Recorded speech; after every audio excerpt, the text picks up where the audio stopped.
Hi, my name's David Syme. I'm here from Riot Digital, who are involved with education and training with industrial and academic applications throughout the world. What we thought we might find interesting in terms of e-assessment was the paradigm shift in e-learning and how it's going to be more spatial and how it's going to involve very different data points for assessment than traditional e-learning and therefore e-assessment. So we're going to take you through that today so that you can get some ideas as to the kind of things that you might be measuring in the future, and also to get some ideas from you to feed back to us in terms of how you might go about assessing this so that we can try to facilitate the training that we build to fit better around the e-assessment paradigms that you're familiar with where possible. Now, we're working with companies like Denso and Lenovo, Vario, and even the likes of Shell and BP around the world in order to provide training which is proving to be a really good entry point in the use of virtual and augmented reality prior to them taking on for operational and job applications. Also, we're working with primary schools, nursery schools, high schools, colleges, and universities to use this as a form of e-learning which bypasses many of the shortfalls of traditional e-learning, particularly in terms of group work, social learning, and spatial learning, the kind of physical, contextual training that is useful for practical skills.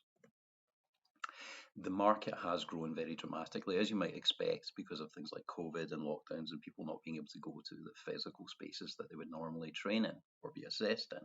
We thought that this graph would level off once we got past the COVID lockdowns, but actually that's not what's happened. What's happened is it's actually accelerated. I think that what this did was develop a need for contextual training during the COVID lockdown and pandemic, but then after it ended, it developed the understanding that there could well be a need for this going forward, that it can be a lot cheaper, more effective, and now that everybody was together, they were in a position to actually activate it and do something about it in preparation perhaps for the next pandemic, or even just in preparation for saving money going forward under normal conditions.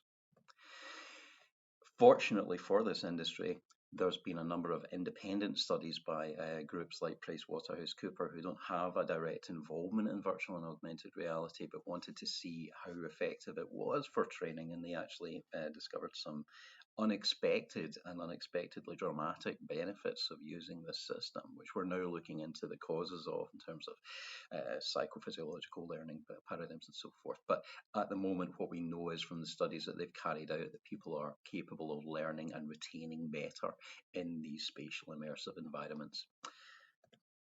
We're seeing that their focus has increased, that they're less likely to become distracted than they would do in a normal e-learning environment or even in a normal physical classroom environment, surprisingly.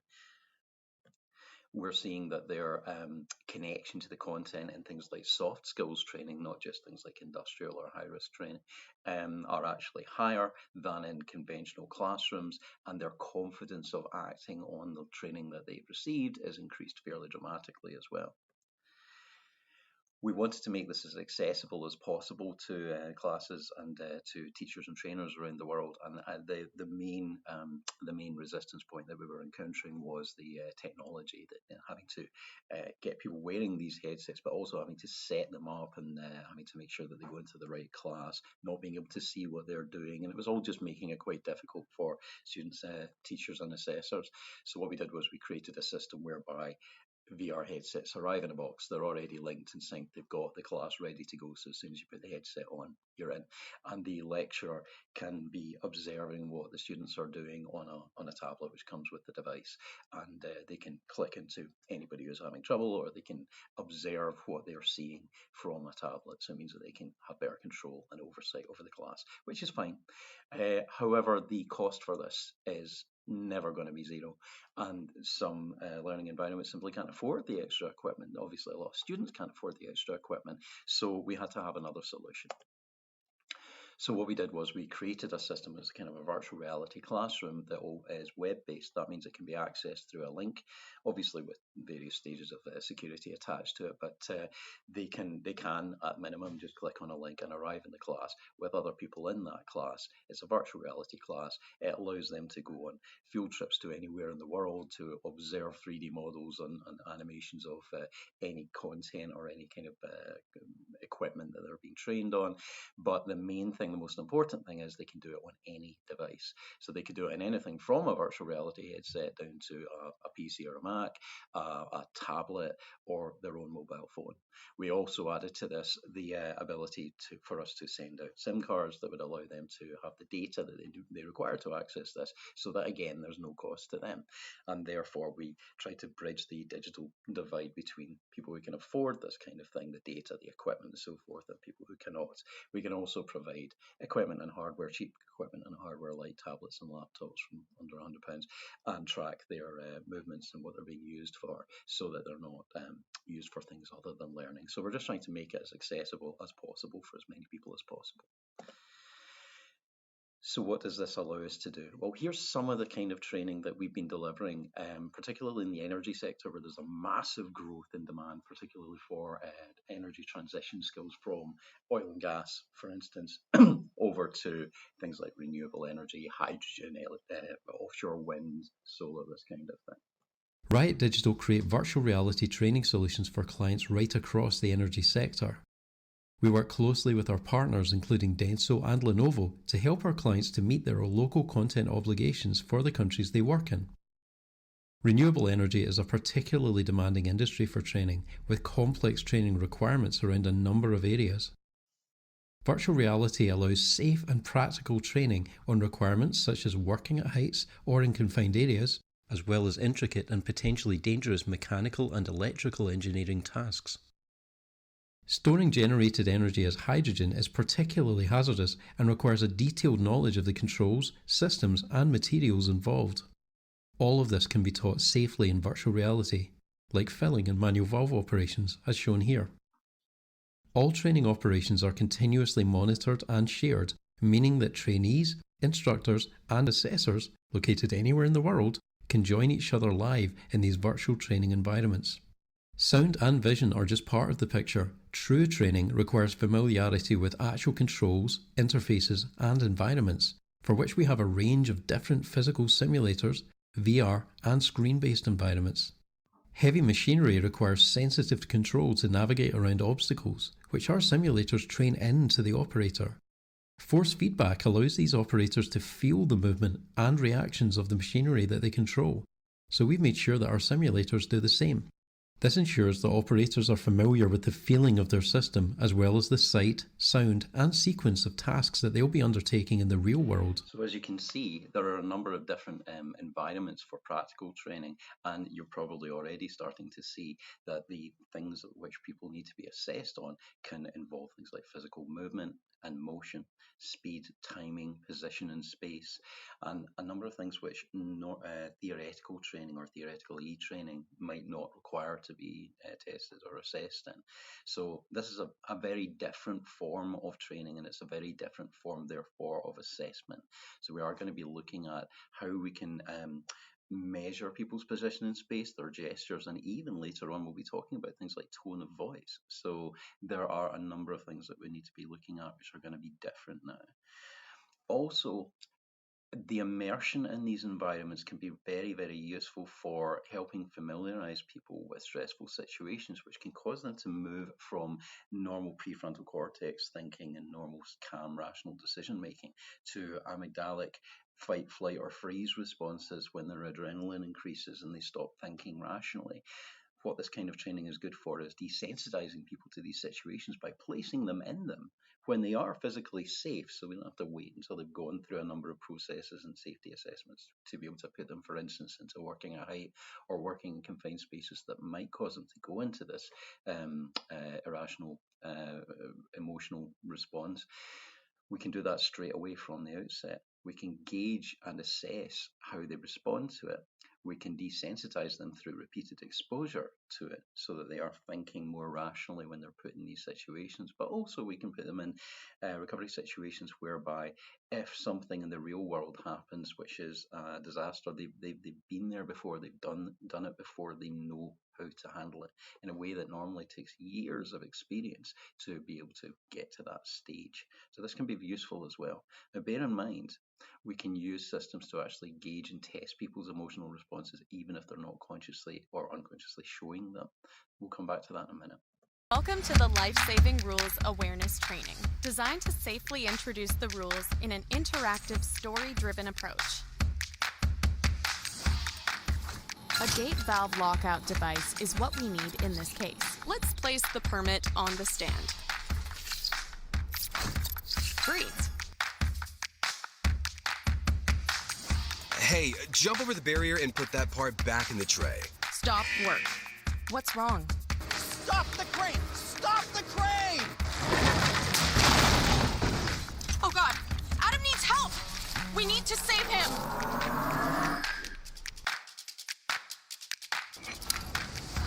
Watch out! Here we go. No! So you can act and save lives in the real world. So as you can see, these are quite stressful situations, and being immersed in them makes them still more stressful. Even something like a job interview, which we're going to see shortly, can go from being a very passive experience watching a video of it and being asked about the theory of what you should do there, to being immersed in it where you're actually being faced and confronted by the situation, the surroundings, the people. In these VR environments, it becomes very, very real.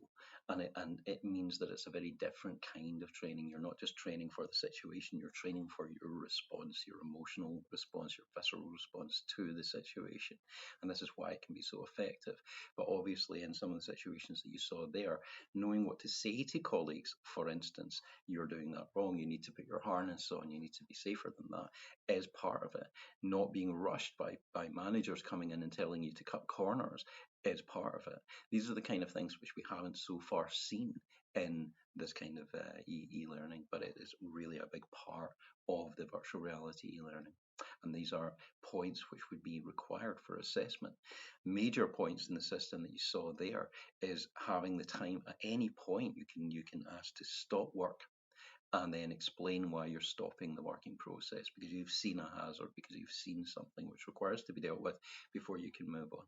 This encourages students to be, or workers to be more active in controlling their safety and the safety of others in the workplace, giving them the confidence to do that and knowing when to do that and when not to. So it's very useful, but it does have to be assessed. They do have to do this in a timely manner, in the right way, and not in a way which is actually unnecessarily disruptive. So it's a delicate balance. This, what we're going to look at here, is soft skills training, which is, we've seen from the PricewaterhouseCoopers studies, is actually extremely effective for virtual reality learning.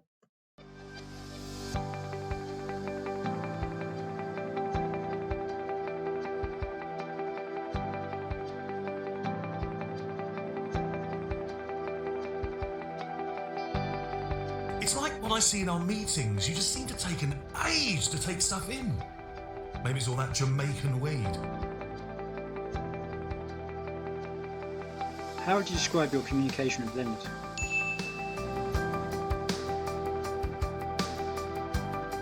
Jeremy, your racial stereotyping is deeply harmful, not to mention illegal. Jeremy, your racial stereotyping is deeply harmful, not to mention illegal.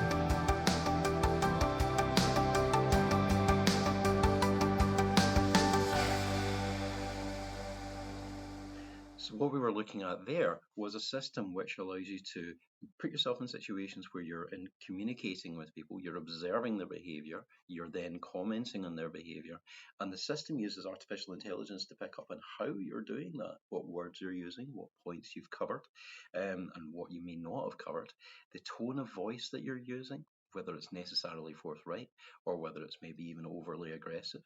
It also picks up on your body language, your hand movements, your head position, and we're even moving into the situation where it can pick up on your eye movements and your facial expressions. then it swaps it over, so that you're not just being assessed and being told graphically what the results are from your interaction with the other individual, but you're then seeing it from their perspective, so that you can actually observe how you behaved. We all know people who are maybe underconfident, and we all say to them, if only you could see yourself in these situations, you would feel better about it. Well, now we can. But also we know people who are overconfident, and we think to ourselves, if only they could see themselves in that situation. Well, now they can. And this is why, for instance, in physical training, for dance and for sports, there will be mirrors in gyms and dance studios, so that people can observe their form as they're carrying it out.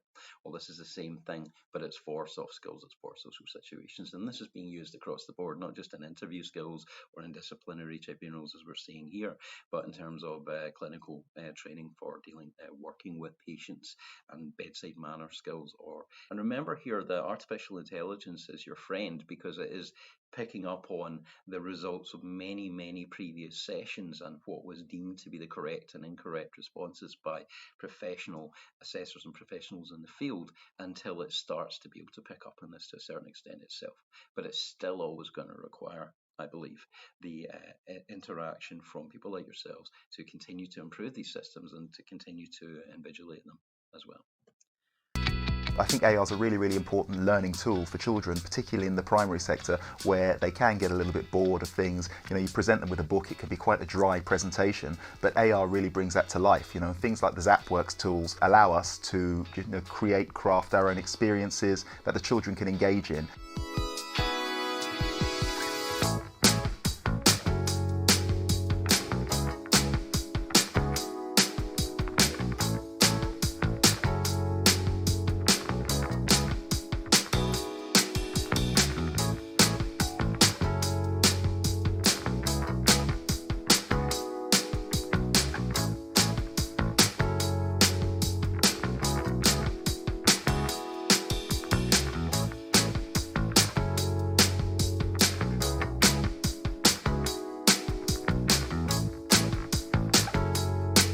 Zap the posters and the children's work comes to life. It makes learning so much more exciting that the children are then able to see their work come to life, to see each other's work comes to life. It'll inspire them and motivate them.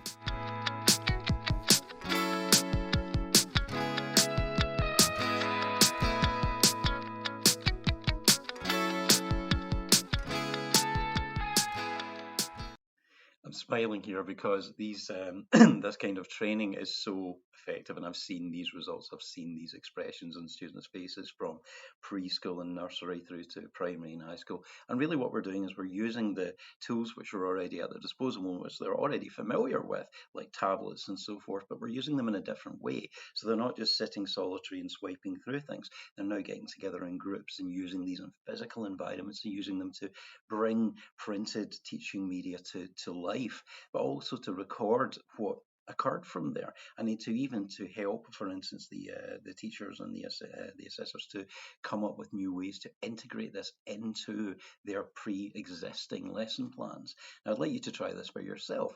If you were to take your phone out and just point it, switch on the camera and point it at the QR code on the image on the screen, what will happen is it should open a web-based augmented reality system. Now, this one is in Finnish, so you won't be able to understand the text, but it's showing people around a park.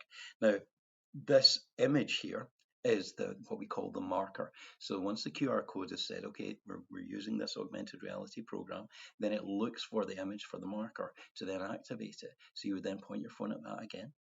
Once you've done so, by this point, you should hopefully be seeing it coming to life on the screen. You can then point your phone anywhere, and that image of that park will appear on the ground or on the surface around you. If you want to pause this video to give yourself a bit more time to do that and play with it, click on the different interactive objects. See the boat, the cars and trucks and trains moving around in the nearby tracks. See the boats moving around in the lake. It just give you an idea of how much more exciting and engaging that is than the image that you see on the screen purely as on its own. So feel free to pause and then come back to this once you've had a play with it. Now, augmented reality isn't just for handheld devices because this is something which is really going to act as a barrier, particularly when people are trying to do practical work that involves seeing and working with their hands, which obviously you can't do when you're using one of your hands to hold a tablet or a phone. And it also acts as a kind of a perceived barrier between the user and the content that they're looking at. So what I'm going to show you now is one of the examples of the kind of headgear which is now becoming available from a few £100s to a few £1,000, and it allows people to do or to see augmented reality without consciously being aware that they're seeing it through a device. So, okay, so now we're going to try showing you what I'm seeing. So as you can see, here's the exploded view of the Ducati. It's kind of hard to do this justice, but you see how as I focus on different things, they highlight. And then you see the data sheets, and then you get close and you can read them. And if I step backwards, in terms of the opacity, you really can't see through it that much. Now look around. Bright light everywhere we go. This is a bright room, and it's working great. So what we're seeing there is called waveguide. So it's a pair of glasses that has two little projectors here on the stems, and they're projecting at the back of the lens, and then the lens has got a special coating which guides the photons back at the eyes. It means that you can see through the glasses and you can simultaneously see what's being projected onto the back of them. The reason that I was impressed by the opacity, that's to say the solidity of what we were looking at, is that frequently with glasses like that in the past, it's been kind of semi-transparent looking, it doesn't look quite real. Also, usually the field of vision is restricted to what we call the letterbox effect, which is you're just looking through a little rectangle where you're seeing your overlay. In that case, it was actually much better field of vision, and it was much more solid than I've been given to expect. Now, the reason that these things are getting so much cheaper and so much more accessible is that instead of having all of the processing power, the weight, and the expense in the actual headset itself, which means that it's onerous to put on and keep on, but also it means it costs a lot, is that they're using mobile phones, and then they just connect it with a USB-C connection to the stem of the glasses, and it does the processing.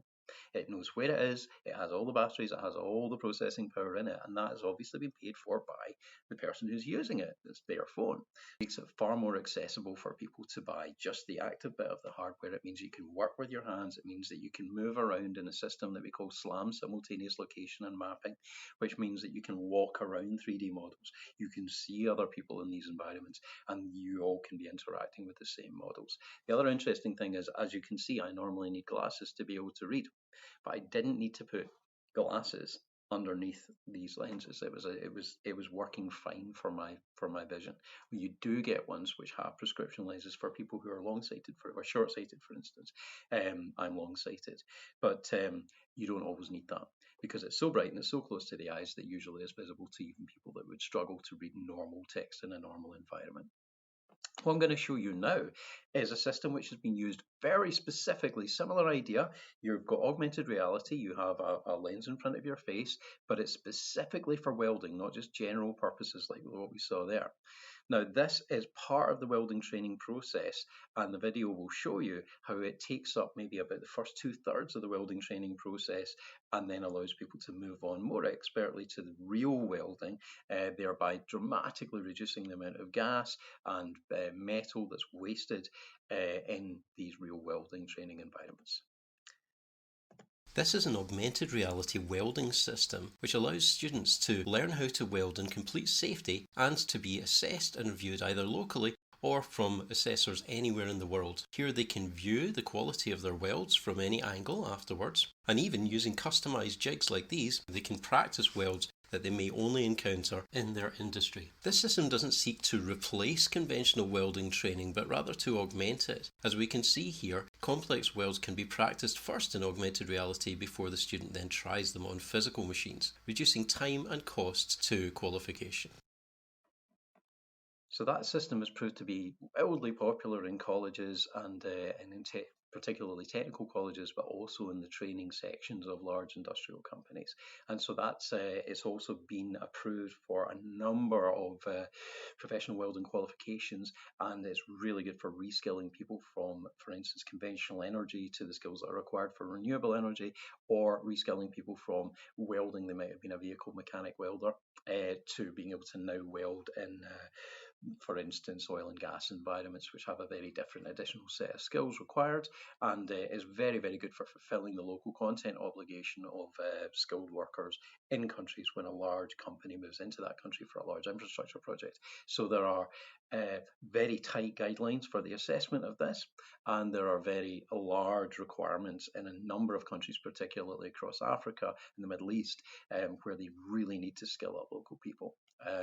And so therefore there's great opportunities there for assessment. Next, I'm going to talk to you about the advantage to that system that we saw there was that it uses real physical welding equipment. So you get the tactile kinesthetic feedback that you would get from using a real welding kit. So you develop the muscle memory as well as getting an understanding of the theory, the distance, the speed, the angle that you need to weld properly. This is very important across the board. So we've been looking at different systems that can pick up on your body movement, on your range of movement, on your heart rate, your brain wave patterns, your eye movements, and so forth, which will give really good indications as to how the person is responding to the training and can give really useful feedback in terms of assessing how well they're doing physical jobs. It can also capture motion. It can capture things like movement, speed of movement, range of movement. This can be used in virtual reality, but it doesn't exclusively have to be used for virtual reality.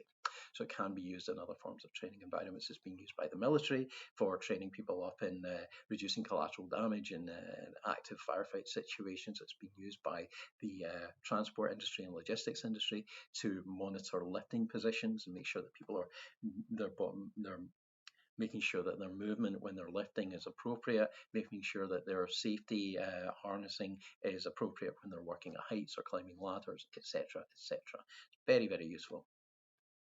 And at the same time, it can be picking up on things like your body temperature, how fast your heart is beating, your galvanic skin response, which is to say how much you're sweating. It's very, very good for testing your stress responses to certain situations as well, and how well these can be improved or how much they need to be improved for safe work.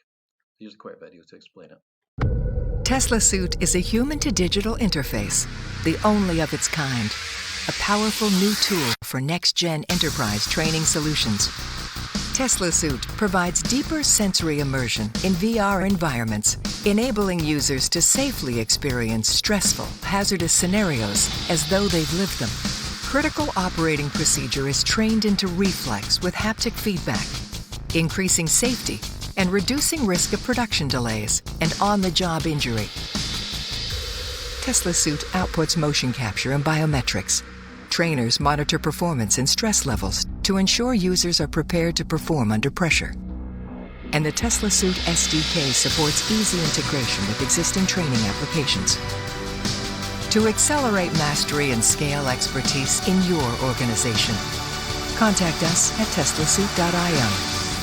That system you would think would only be used in industrial situations. It's been used for sports training. It's been used, as I say, for logistics or lorry drivers to check out their biometry to make sure that they're still awake and to make sure that they can handle stressful situations, to make sure that they're sitting in the right posture and that they're reaching the right way.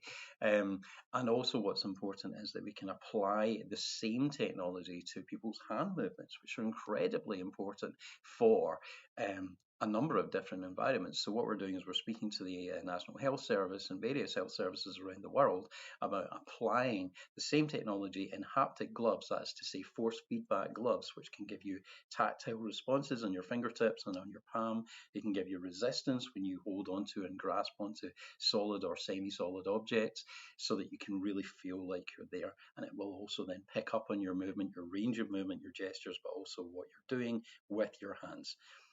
Here's an example of this in action. So this is being used in a medical environment to show the appropriate ways to move people's bodies around when they have a suspected limb break. This is being used to show how it can train up fine motor skills for working with, as I say, semi-solid objects and getting that tactile feedback. But you see that system in the background has small switches. We have things like power drills where you have to get the torque accurate. So you have to make sure that you're using exactly the right level of pressure on the analog figure. This is just demonstrating that physics can be applied, so you can interact with the real world or simulated real world objects, and they'll behave as they would in the real world. But here we see the fine motor skills required for delicate operations, switches, manuals, steering wheels. This is on a yacht. This can't easily be done without haptic feedback gloves. You can do it with gesture recognition and gesture tracking, but it's not as accurate, and you get a problem of collusion where one hand is behind another, or your hand goes behind another object, and now these sensors on your headset can't see them. Well, this doesn't have that problem. As you can see here, it's picking up on a lot of information from the gloves, and therefore can be used in terms of assessment, and also is compatible with most of the main systems out there that are used in virtual and augmented reality, most of the main 3D engines. So I mentioned earlier on that things like eye tracking can be really important. Well, let's have a look at how that is being used. So this system is actually picking up on where people are looking. Now that might not seem so important, but actually, once the eye tracking has been calibrated, it tells us a lot about the level of expertise of the individual.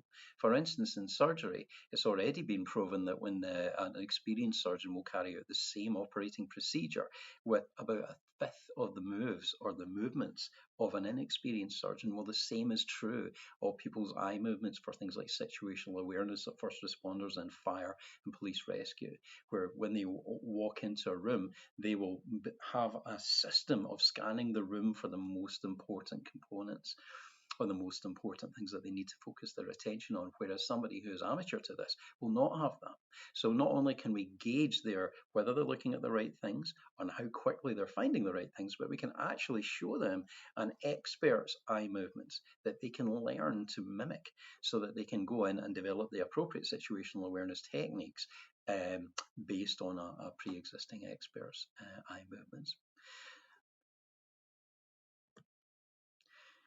But it goes still further. We have systems where, with a very, very simple, what we call a dry electrode system, where it's just a series of studs on the headset, whether that be augmented reality glasses or virtual reality glasses, that will actually pick up on the brainwave patterns of the individual so that we can pick up on their stress responses, what parts of their brains that they're using, how actively they're working, and whether or not it's maybe they're at a burnout stage, whether they're working at such a high mental capacity that it's unsustainable. So let's have a quick look at that. Hi there, we are the CleverPoint team. We have designed CleverPoint, a wearable device seamlessly integrated into popular VR headsets to record and analyze a user's biological response to the immersive experience. Today, our device monitors the brain electrical activity, the cardiovascular system, and the autonomic nervous system. But why would you need this? Let's see how you can benefit from this technology.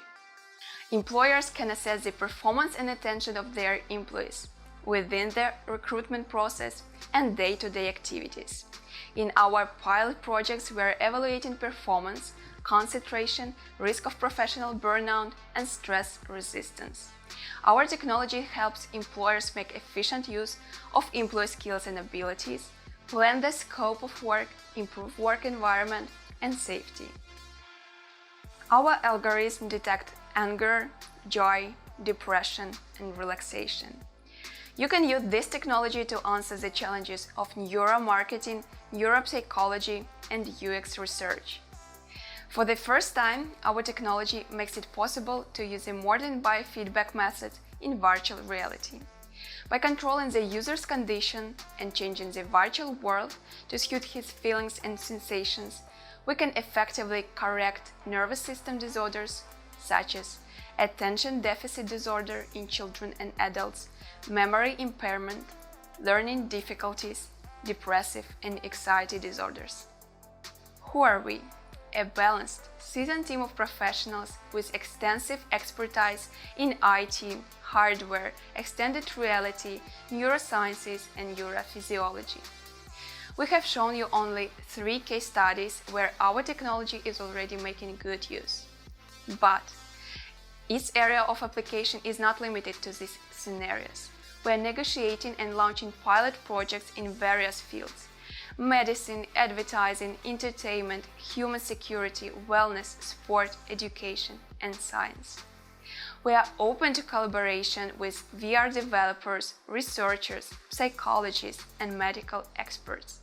Together, we can create unique products that will benefit humanity in so many different areas of life. It inspires and drives our team forward. Join us. So as you can see, we now have the ability with very accessible technology to be able to gauge people's unconscious gender and racial bias, to be able to gauge their stress levels, to be able to gauge the level at which they are taking in information, and to be able to gauge the sustainability of their information uptake and their interaction with the training, so that we can ensure that they don't burn out, or we can ensure optimization of the training so that it fits within the periods that they are most receptive, giving them adequate breaks in between so that the retention is at its highest. There's no doubt a number of other applications that you can think of here just from watching that video, but when you combine that with things like the gesture recognition, the haptic feedback, the biofeedback, and the pupil tracking, then you'll probably be able to see that there's a great deal of additional information that we can assess people on and with, beyond just the answers that they give in assessments. What are we going to do with this data? How do we then control this data and understand this data? Well, this is why we've moved on to using artificially intelligent data analytics tools in order to be able to analyze and understand, no matter what your expertise is, what you're looking at and what it means. That's why this system is so effective. It's now possible to analyse global data in real time together with your whole team, no matter where they are in the world. As well as viewing data in 3 dimensions, snapshots of different analyses can be saved around your space to be selected for more detailed viewing at any time. Geographical selections can be zoomed in on for more detailed viewing, and vast data sets can be uploaded and processed in seconds to be viewed in a wide variety of formats, which can be much easier to understand when viewed in 3D, like this histogram of population characteristics, which simply makes more sense when viewed as a volume. Or this network graph of air traffic, which indicates the busiest airports by size and numbers of connecting flights, with those connecting to each other most frequently grouped in communities by colour. Here we can see how different music tastes and favourite artists relate to each other based on people's Spotify listening habits. The large red nodes indicate highly popular artists like Drake, while the blue and yellow nodes indicate less well-known artists. Temporal analyses show dynamic trends developing over time, in this case housing prices in the United States. And this analysis of online buying behaviour shows how information can be segmented into customer age, website engagement, and average purchase value. Artificial intelligence helps to identify outliers and other points of potential interest, while the group viewing format allows stakeholders from all over the company to understand and discuss the data together, allowing for detailed, actionable insights. So what we saw there allows multiple stakeholders with different skills to come together in virtual reality from wherever they happen to be in the building or in the country or in the world to discuss the results that they're seeing from these assessments. The artificial intelligence aspect identifies outliers. That might be areas where people are struggling with content, or types of people who are struggling with content, or types of content that people struggle with, or even locations and languages which seem to have an impact on the assessment results. But also it will identify outliers in terms of low performing and especially high performing individuals, what they're performing well at, what they're not performing well at, and then showing that contextually in a model that different people can understand and discuss and gain meaning from.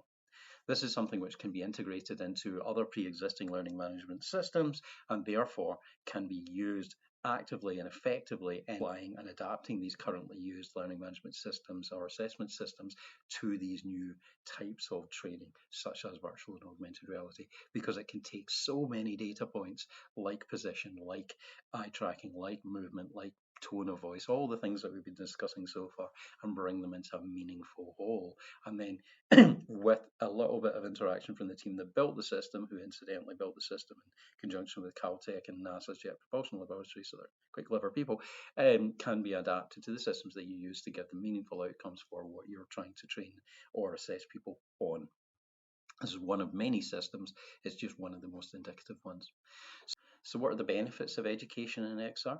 Well, it can be more fluid, as it says here, less binary. It can allow a little bit more finessing in terms of assessing people in different environments and different kinds of learning outcomes, which can be more real world related.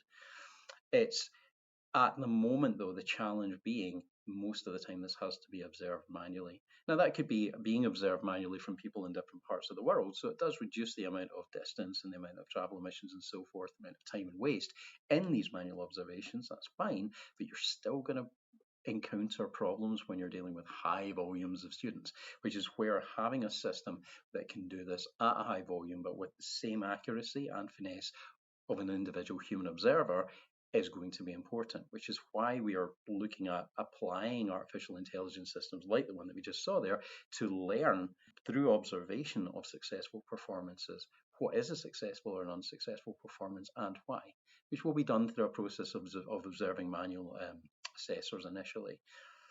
Then we're going to be looking at new forms of assessment that we've been discussing before, like motion, tone of voice, expression, location in a physical space, and all of the other things that we were thinking about there. So I'd like to leave you with that.